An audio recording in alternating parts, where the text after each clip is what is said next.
of time series, and I have divided them in 3 parts, and I realized that the first part is very long, so I will spend probably almost 2 classes on this. But then the second part is by bivariate and multivariate is kind of a straightforward extension, so I hope it will give me enough time. Let me begin by summarizing some of the main problems that we have in time series analysis. Basically, there are many questions we want to answer. If you have a signal, or more than one, do we want to know whether it's stationary, or it's just maybe some transient looking chaos, or it's just noise? And we also want to know maybe if there's some nonlinearity behind the signal, if it's not just noise. Can we reconstruct an effective space for a system? We know the system might be high dimensional, but maybe all these dimensions are not that relevant, and we can do some sort of compression. Can we predict what's going to happen with certain level of accuracy? Maybe we just want to predict the amplitude of the next maximum, or when the next peak is going to occur, something like that. Are we approaching some sort of critical transition ahead? Can we get this information from data? And once we have more than one time series, then we might want to see if there's some type of synchronization, or if there is some causality, which is not the same, and if there's some interactions where there are some delays. And also how problems in one system that we might detect on one time series might be affecting other systems. So as I said, we have 3 types of methods. And this is like when you go to the bank and you want to get a loan. So maybe the bank wants to know who you are and has a lot of features about you, your salary, your age, how much you weigh, etc. But maybe they also want to know about your partner. And maybe they also want to know your family relation. Okay, so that's why we divide, and we will use this figure ahead. Now, I'm not sure I'm going to be able to talk about all these methods, but the main message is that all these methods give you complementary information. They are not all good, so you cannot necessarily extract useful information from all of them, but some of them are really worth trying. And yes, typically you can get useful information from most of them. Now, because my title is Nonlinear Time Series Analysis, when I was preparing the slides, I thought, well, but do they know any linear time series analysis methods? So I'm going to start maybe with correlation and simple things like Fourier. I'm not so sure who is familiar with it or not. I will try to go fast, but just out of curiosity, who has done a Fourier transform?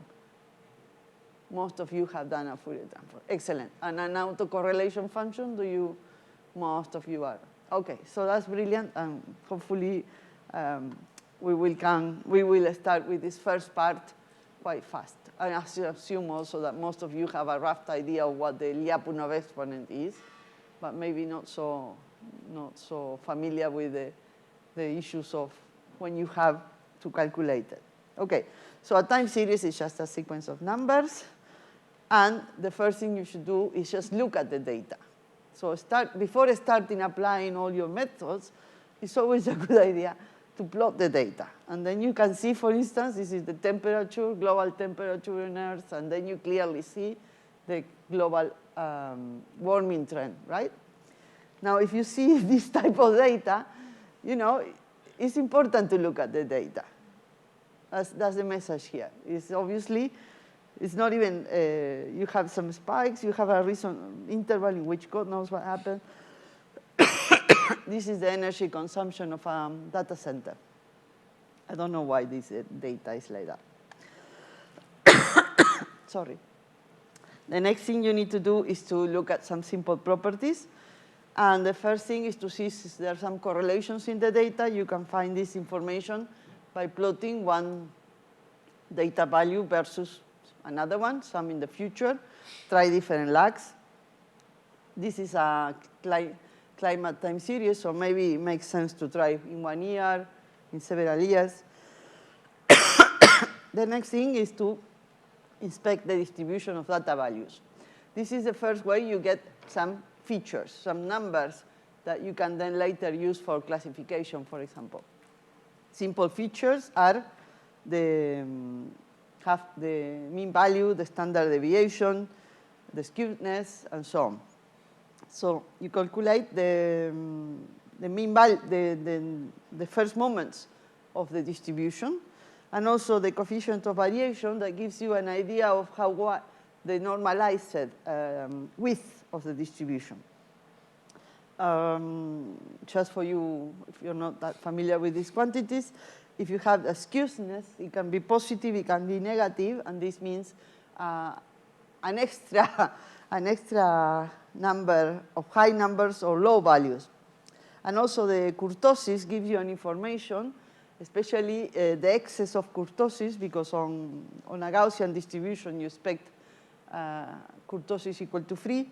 So if it's positive or in negative with respect to 3, you have long tails. And those tails are very important in many complex systems, and we will be talking about them. This is an example from financial data of how the distribution of return values, the shape of this distribution, depends on the time interval that you analyze. Okay, so we are always interested on tails and extreme events, and experiments are often difficult, so you cannot. So that's when, again, I go to the example of the laser. That's a simple system where allows you to record a lot of data, and when you have extreme events, you really need a lot of data because these are rare events. They occur only once in a while. And it happens that when you have a parameter, a control parameter, a tiny variation of the parameter can change the shape of the distribution. Here is the distribution of the peaks, the amplitude of the peaks, and you can see that it has a good cutoff in logarithmic scale. And you change a little bit, and then you start having these pulses, which can either become more extreme, as I change my parameter, or they can become more frequent. In any case, the shape of the distribution will change.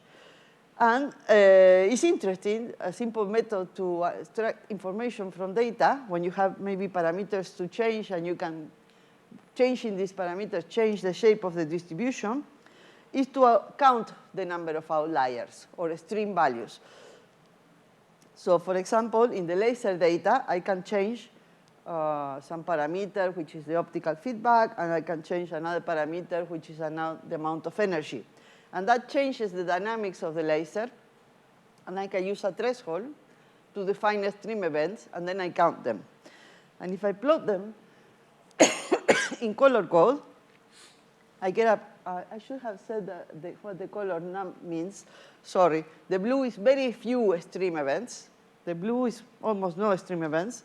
And the red is a lot of extreme events. If you consider extreme events, threshold crossings. In fact, it depends on when you choose your threshold, whether it's a extreme event or not. Let me show you the time series, because you need always to go back to the data. Once you look at your result, see if it makes any sense.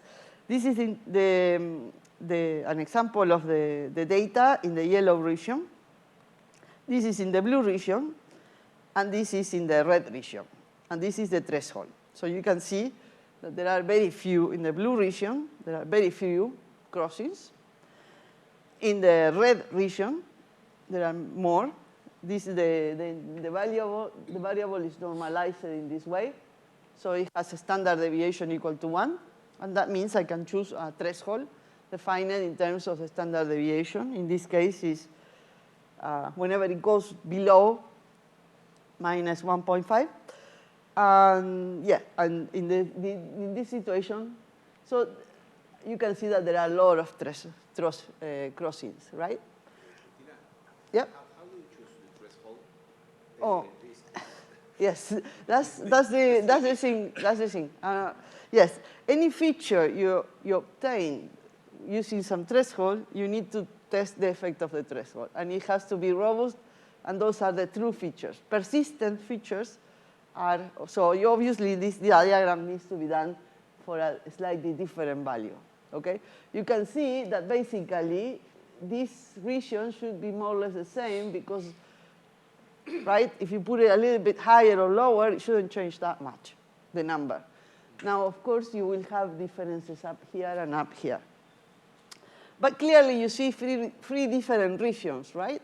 The yellow, the blue, the red. And that is just by counting how many times your data goes below a given value. The other thing I want to point out with this slide is that a challenge on time series analysis is to differentiate noise from chaos, okay? And when you have a low power, basically this is noise. The laser is off. It's a spontaneous emission, quantum emission, it's very noisy. And up here, there's a lot of, that should be chaotic. That should be highly nonlinear. But you can see that there's a kind of yellow here.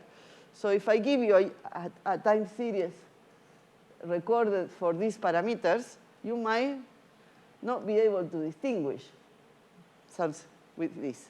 So sometimes chaos and noise are not easy to distinguish, and this technique might not be useful for individually classify a time series.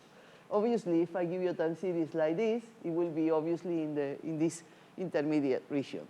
But highly chaotic time series might be mistaken by a stochastic one. All right, so the autocorrelation function gives you more a way to quantify what you can see in the return map. Are there correlations or not? And this is the expression for the autocorrelation function. So you remove the mean value, and you use a lag, and you normalize to the standard deviation, which means that with zero lag, this is equal to 1. If the process is stationary, it's not important, the sign of the lag. And if this is some lag is 0, that means these two variables are completely uncorrelated. Okay? If it's close to 0, this means that x at time t and x at time t plus tau are almost uncorrelated. That means you can use them as independent variables. No? Consider a particle. It could be the position and the velocity. All right? If you find a lag such that the correlation is almost 0, then it allows you to reconstruct from one time series an attractor. If it's positive, then there is persistence. Large values tend to follow large values and so on. And if it's negative, it's anti-persistent. Large values are followed by low values and so on. These are examples of autocorrelation functions from different time series. And you can see different effects here. In the first one, there are long-range correlations. Yeah? Concerning the persistence and anti-persistence measured in stationary data, how can it be that the system is at the same time stationary and non-stationary? No, it's not both. It's either one or the other. One or the other. No?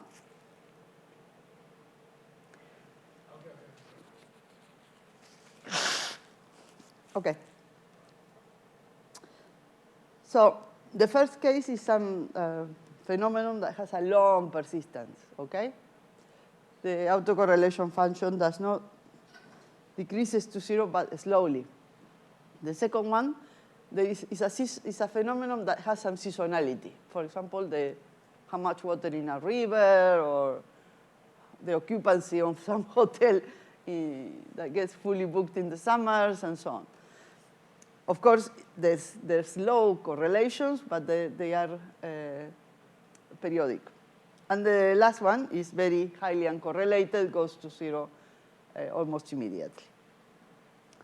Okay, this is just a trivial thing, but just a reminder, you don't get a lot of information with the autocorrelation or cross correlation because it only captures really linear relationships, okay?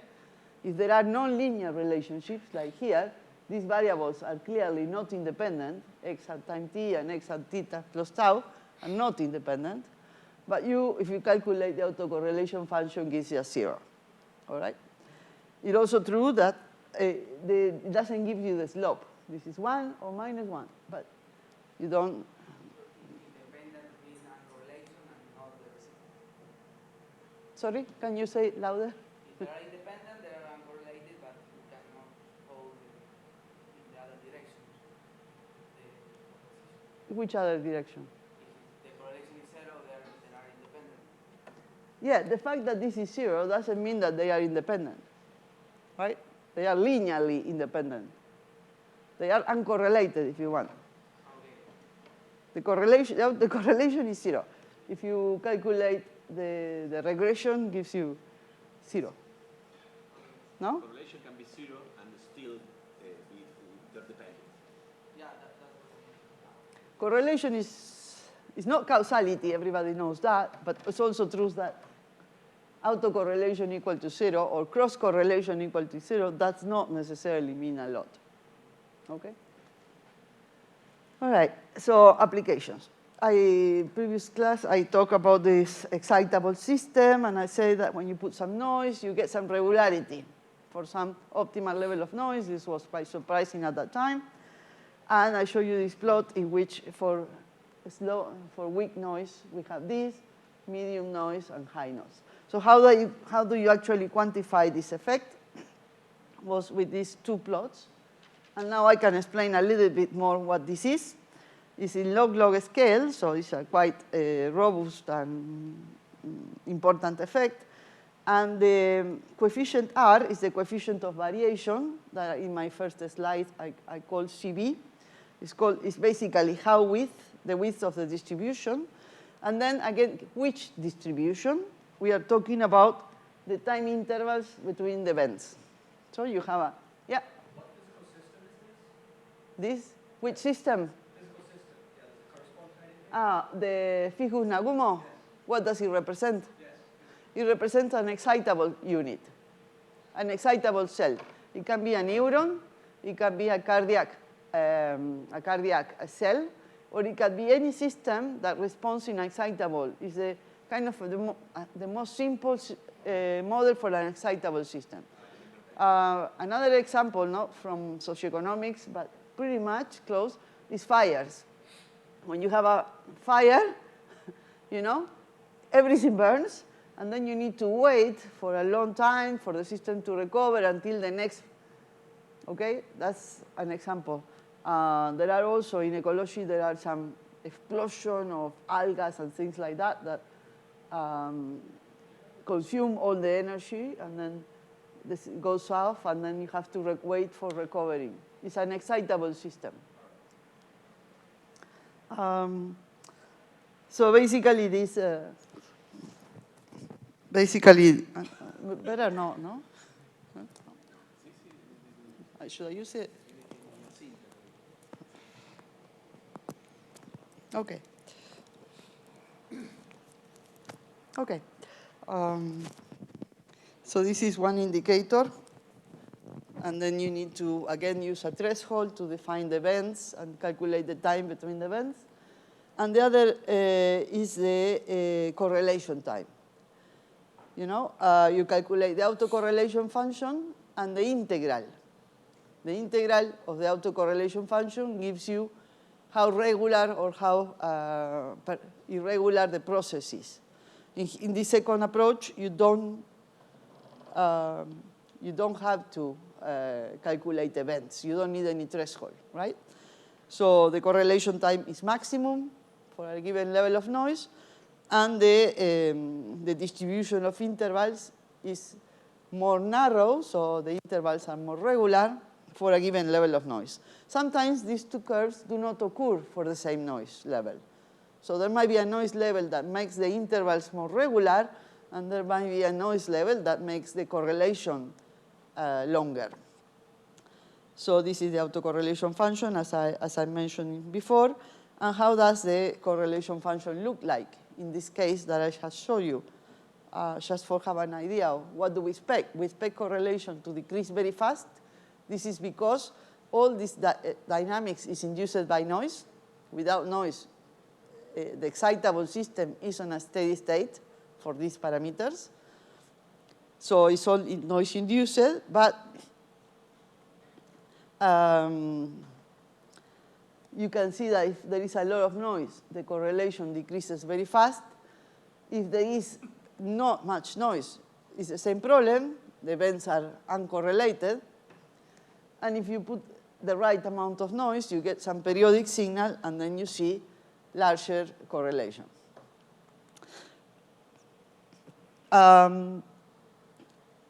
There are applications not just to quantify the effect of noise, but also to see if there is a critical transition ahead. I think there was someone talking about resilience. There's a poster about resilience there. So I'm going to talk a little bit about this. When you approach a critical transition like this one, you want to know if, for instance, if you're in a vegetated state, and then this is the dryness of the climate, so maybe in terms of the amount of rain is decreasing, eventually all the vegetation is going to die out. And then you want to see if this is going to happen or not. If you're far from the bifurcation, you have a well-defined well, and then fluctuations are very small, right? If you're close to this bifurcation, then the well is more broad, right? So your fluctuations are going to be, they're not going to decay so fast. There are long correlations, right?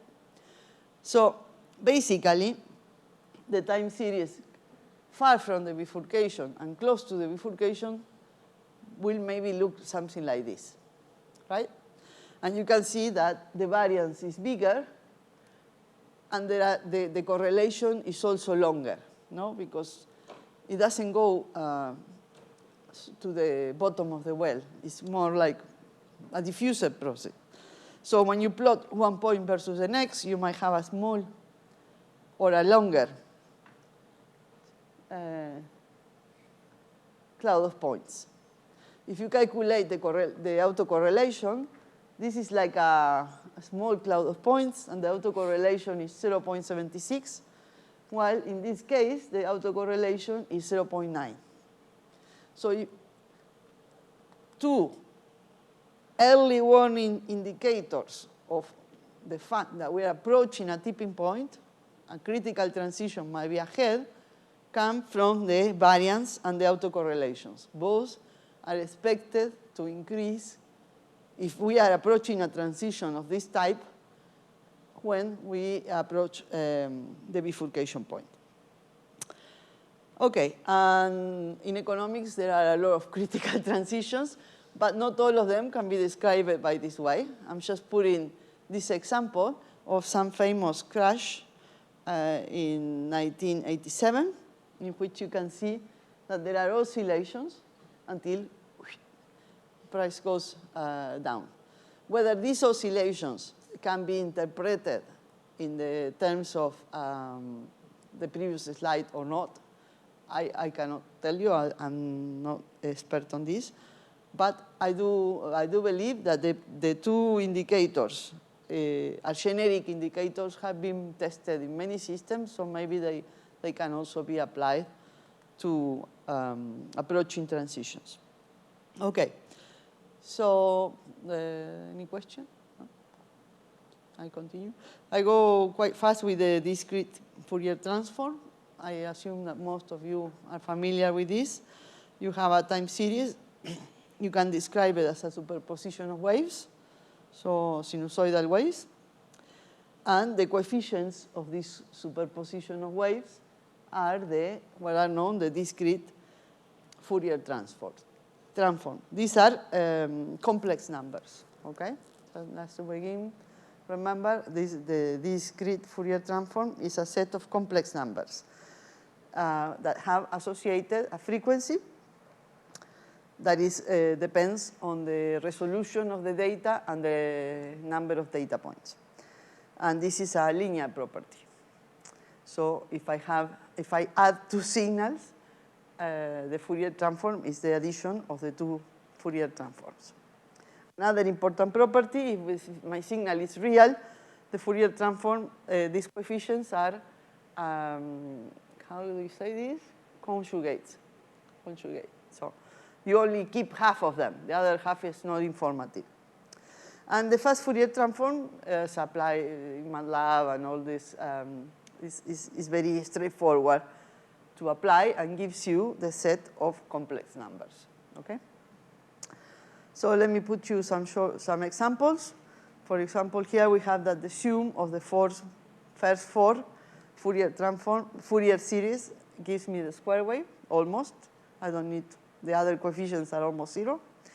And here are the many terms that I need to add in order to obtain a periodic triangular signal. I want to remark on the importance that these coefficients are complex, okay?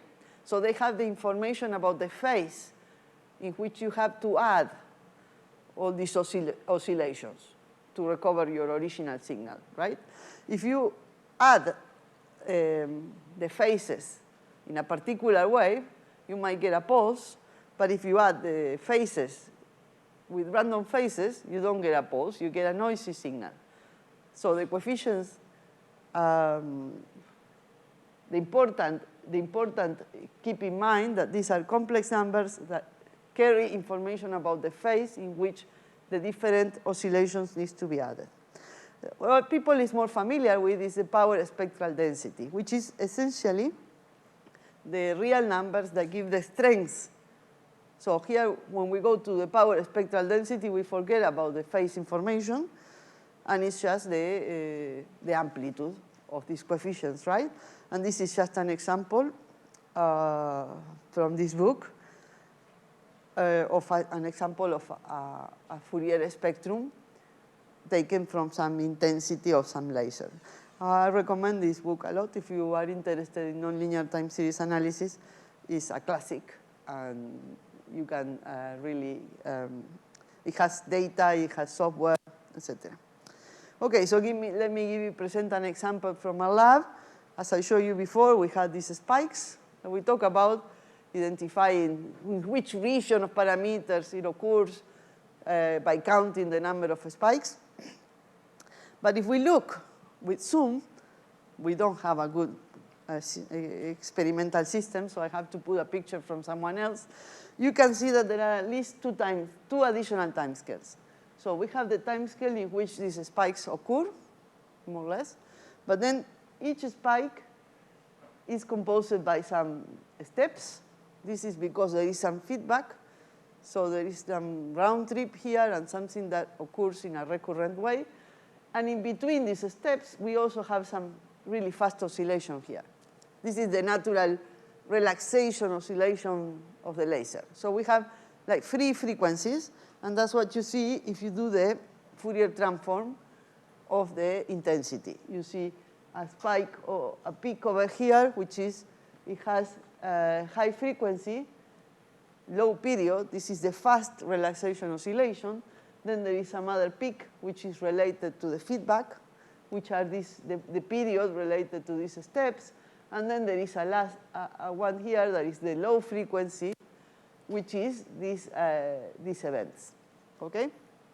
If I had a good detection system, I could see this, but my detector is slow, and it performs an average. It's also important for you to keep in mind that what you see sometimes is very different what actually happens. I see that the intensity goes down, but in fact, that's not the case. It just goes up again, okay? Anyway, what you can do if you have a signal that changes in time, or you can change a control parameter, is to do what is called a spectrogram. Here, you have a spectrogram of voice data. So you choose a window, you calculate the spectrum, and here is marked with crosses the peaks, the frequencies where the peaks occur, okay?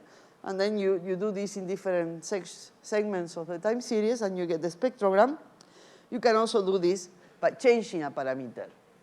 I can change the current of the laser and see that there's nothing, the laser is off. I cross a threshold, the laser turns on, and then the spectrum depends on how much energy I give. Now, the spectrogram resolves both in time and frequency. I'm talking now about this case, but with limited resolution. So that means the resolution in time and the sampling time is directly related to the uncertainty in the frequency.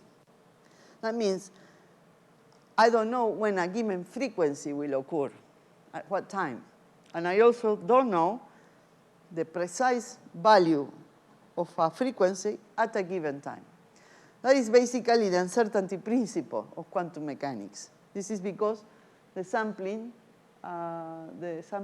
interval and the uncertainty in the frequency, the resolution of the frequency, have to be basically larger than this.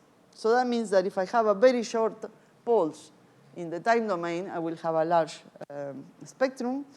And if I have a large pulse, a sinusoidal, for instance, some signal that is not localized in time, it will be very well localized in frequency. It's trivial, but it's always good to do a quick reminder of all this.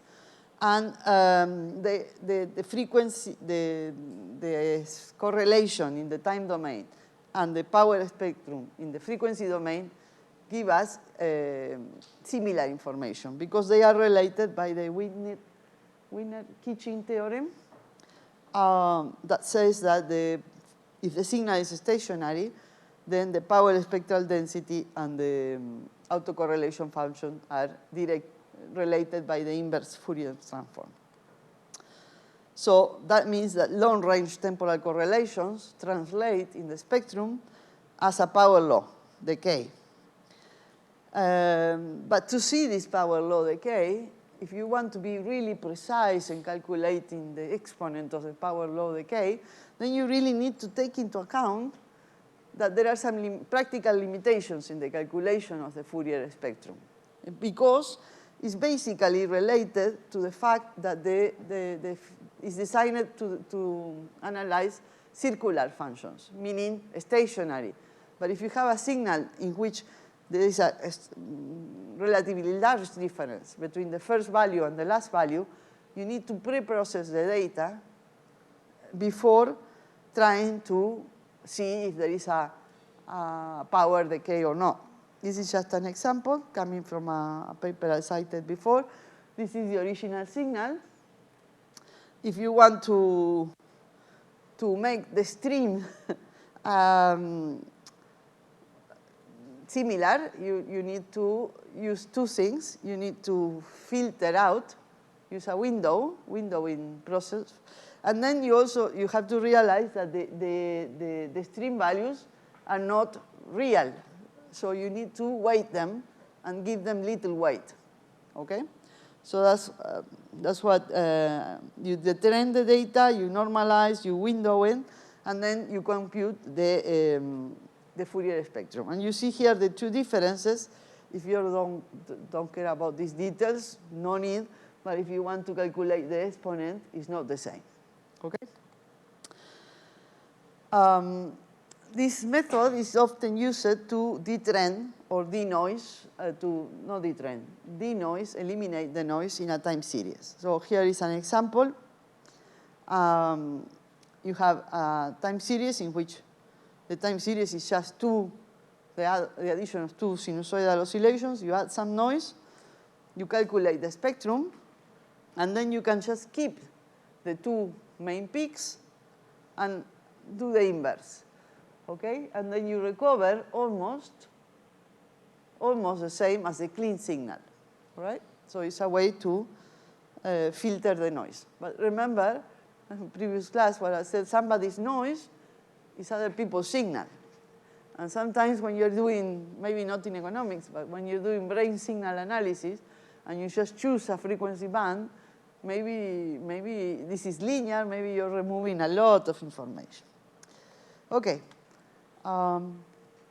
So, stochastic models and surrogates. The question that you typically want to answer in this with time series is whether it's just noise, there's some nonlinearity, whether my model is good or not. Any method that you use will give you a number. So basically, what does it mean? What does it mean, that number? What you do is to do what is called surrogates. Who is familiar with this concept? Two. Okay. So you test your hypothesis. The system is linear. Let's say the system is linear. So what you do is you have one-time series, which is the original signal, and from that signal you calculate something. Let's say some property of the signal. And then you generate a set of surrogates, artificial signals, which are as close as possible to your original data. That's the key thing. But do not have that nonlinearity that you think you have. So these surrogates satisfy what is called the null hypothesis. My system is linear.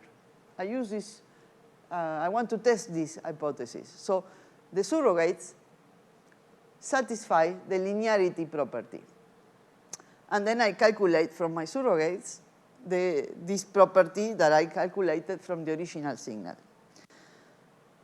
So that's it. We generate a set of surrogates that are similar to the original and are consistent with the null hypothesis that I want to test. So they come from a linear system. I measure the statistical property in the original signal and also in the surrogates. And then I want... I have a question. Yeah. The way you generate the surrogates, it depends on the Of course. hypothesis you want to Of test, course. right? Of course. Okay. Suppose you want to test causality. If you want to test causality, what you can do is, between two signals, is cut one signal and shift them in time. So the signal is the same, but it's not the same order in time. And so there shouldn't be any causality between these two, because I have shifted one-time series in time, right? Yes, of course, the way I construct the surrogates is key. Depends on what the hypothesis you want to test. But I wonder, is my D value from my original signal consistent with all these S values that are obtained from the surrogates? If it's not consistent, then I can say that I reject the hypothesis that the system is linear. I can reject this hypothesis because my data is not consistent with the data I obtained from the linear system. But if it's consistent, if I get a value D that is not very different from the other ones, it means I cannot reject it. It doesn't mean that my system is linear. I'm not proving linearity. You understand? I cannot prove that the system is linear. I can not reject the hypothesis that the system is linear. Okay. So in case it's subtle, this difference, but it all depends on the hypothesis. I cannot prove it. I can completely reject it, but I cannot demonstrate it. Basically, that's the idea. So here we have the concept of the p-value. Let's say that this distribution is the distribution of the S. I constructed 1,000 surrogates. I got 1,000 values. I can do my distribution. And then there is my observation. Where is it located? And then I have to consider whether define a p-value and say, is it consistent with the distribution, yes or no? Okay? And I recommend this article a few years ago about how to interpret this p-value. It's not the ground truth. It's just a criterion to say, can I reject or not my hypothesis? Let's go to this example. Is this time series nonlinear or generated by a process that is nonlinear? Because linear systems are time reversible, we can try to test this hypothesis that is irreversible. So we can calculate this number. This is a very simple test from nonlinearity and calculate the distribution of these values. Okay? Of course, it's unnecessary but not sufficient because some nonlinear systems can be time reversible. So that means what we're testing is not strictly what we want to test. And we need to generate surrogates that preserve the main properties of the signal. So for instance, the distribution of values is the same, the Fourier spectrum is the same, which means I keep the autocorrelation properties too, because they are related. And there's software to do this. You can find it in the internet. It is implemented in different languages. It's called Iterative Amplitude Adjusted Fourier Transform Surrogates. And this software allows you to generate real synthetic data, which is as similar as possible to your real one. So this is an original time series. And here you have one example of one surrogate. You can see that the Fourier spectrum is exactly the same, and the distribution of values is exactly the same. But one is my real signal, and the other is something I generated. One is linear and the other one non-linear? One is the real data. I don't know if it's linear or not. This is actually some time series from some climate system. Okay, some index, some climatic index or something. Okay, I need to go to the details of this thesis. This comes from an example of application of this software. But you just have a time series, and it gives you another time series. The property that it has, this new time series, is completely independent from this one. It's no causality. If you do one versus the other, you should see a cloud of points. There's not totally independent. But it has the property that the distribution of values is the same, and the Fourier spectrum is also the same. So let's consider these two time series. They look similar, but you can see that one looks like chaotic, more clean, the other looks more, they look similar, but you can identify just some differences, right? So I tell you the secret, this is generated with the Rosler attractor with some parameters, and the other one is linear, because it's an autoregressive process in which the next value depends on the past, several values in the past, and some noise, and the noise in the past. But it's linear, okay? If you do a proper surrogate testing, you will detect nonlinearity here. You will be able to reject the null hypothesis in this case, because your value is clearly inconsistent with the values that you get from the surrogates. It's very different. But if the surrogate does not allow you to detect this example of B, this one, you obtain a value that is consistent with the surrogates. It means you cannot reject the fact that it's generated from a linear process, which in fact it is. And this review I recommend it very much because it's fully developed to surrogate testing. Different types of surrogate testing for testing causality, for testing nonlinearity, basically, but many others. Okay, so in the last few minutes, I will go to, again, this is kind of a review of linear techniques or well-known techniques, reconstruct the attractor, and from that, calculate the Lyapunov exponents and the dimension. Why do we want to reconstruct the attractor? Suppose we know the model. We know the model, we have all the information. Yeah. They're very complex, they have many parameters that might be difficult to understand. Even if in the climate system, for example, you have thousands of equations, thousands of parameters. You know everything, and you know nothing. And in the case of real systems, you might only be able to observe some variables.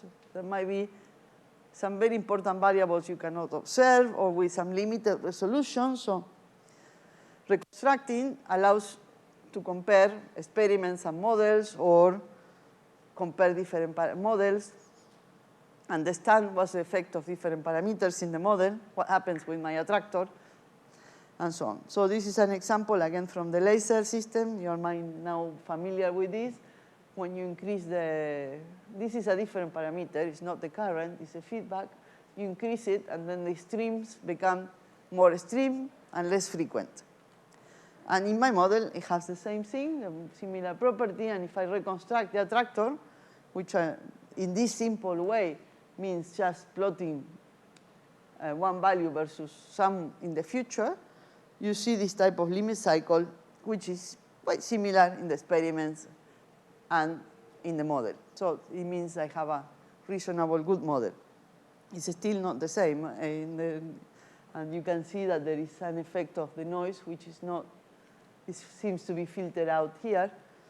And that can be maybe the observation. Okay, so another example from a human ECG signal. When you reconstruct, what happens? You need to choose the delay good enough. Otherwise, you almost see a line. Of course, the delay is too small. The next value is very correlated with the previous one. And if you choose the different delays, you see that whatever you get depends on the delay. That's a problem of this type of methods that are based on reconstructing the attractor. The attractor can look very different. And this is, again, an example from this paper. If you choose a too small, it's a line, but then you increase and you open up the attractor. So how do you choose what is called the embedding dimension? Do you use 2 dimensions, which would be just a plot in the map, or 3 or more? And how to choose the lag. Let's start by the lag.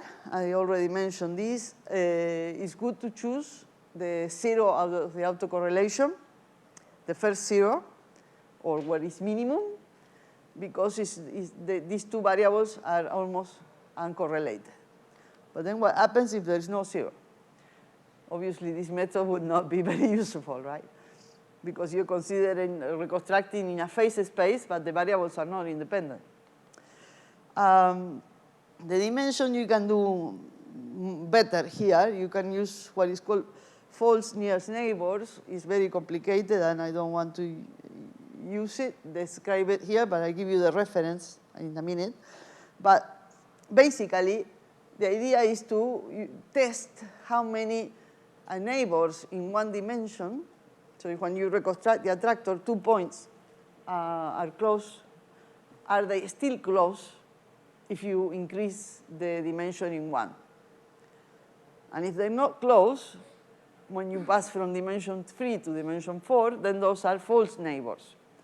So what you do is to find the D that minimizes the false neighbors, basically. Okay? Practical approach, try different Ds, see how your attractor can try to characterize. And again, it's like the threshold. Whatever features you extract have to be robust, have to persist. Persistent features are true features. So if everything changes, it's because you're using a D that is too small. It's always better to go to a larger D. But then you don't want to have too large D, because then there is no point in reconstructing the attractor. The system is just high dimensional, and you need to use other techniques. Okay, the Lyapunov exponents. Everyone is familiar with Lyapunov exponents? Not really? Yeah? So it's quantify how 2 trajectories diverge in time. A fixed point has all points negative. And if it's a limit cycle, it's 1, 0, and the rest are negative. And if you have one positive Lyapunov exponent, you have a chaotic attractor. Okay? I recommend this book for, well, this slide comes in part from this book. It's very recent, and it has a lot of code. Yeah, it has a lot of code. So I finished, what? 1 minute, it's taking revenge. You can start. Karma comes back. No, that's okay. Now I'll finish here and I will continue. I can put my exercise. I have some exercise. That is here. The hands-on, the second, the one that I left yesterday, was to work with the bifurcation map, the bifurcation of the logistic map. Here is just use your own data that I prefer. But if you don't have anything, you can download the El Niño index. It's a very important climatic index. Any index. You can work with an index from some financial variable, whatever. And then you do this study. No? You plot the time series. You can analyze the return map for different lags. You calculate the statistics. You do the histogram, calculate the statistics, properties, the autocorrelation function, the power spectral density, and try to verify that one is the inverse of the other, and also compare with Gaussian noise. I'm not going to go into surrogate analysis, whether the peaks that you will see in the spectrum are significant or not. That's an important question for the El Niño, but this is not what I'm talking about. We add the Gaussian noise to the original data? Sorry?